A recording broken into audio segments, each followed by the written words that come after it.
pues sueltas algún insulto a alguén, sí. Ou faz algún gesto así despectivo, sí. Nos volvemos máis agresivos na carretera, porque sempre andamos apurados.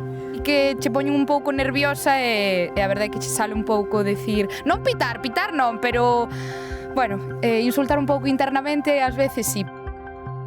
Ata a persoa máis tranquila pode perder a paciencia ao volante. Hoxe soubemos a través dun estudo que 3 de cada 4 condutores se declaran agresivos. Pero ollo, porque esas reaccións explosivas como insultar ou manobrar sen pensar aumentan os accidentes de tráfico. Un atasco ou outro vehículo que nos amola na estrada e damos a bucina ou mesmo insultamos. Pero que fas? Ou hai que ir despacio? Ou non ves a señal? Ou cosas así, eso sí. Fai tempo que non insulto, pero en algún momento seguramente sí. Ahora estou bastante controlado. Menudo, bueno, vou dicir unha palabra, tamén menudo gilipollas, porque é o máis bonito, cariñoso que din.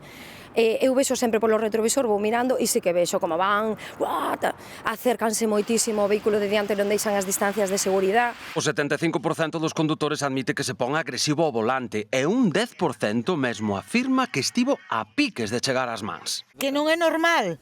Sí, non é normal, pero que é así existe, sí, claro. Pero sabemos perfectamente que ben non está. O estrés, as prisas, o contrarreloj, todo é iso. Onte ben é moito máis fácil, se tiveres que facer a cara vai ser máis complicado.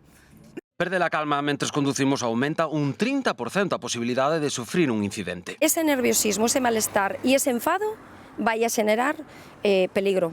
O sea, sin duda, peligro, golpes, colisións en glorietas.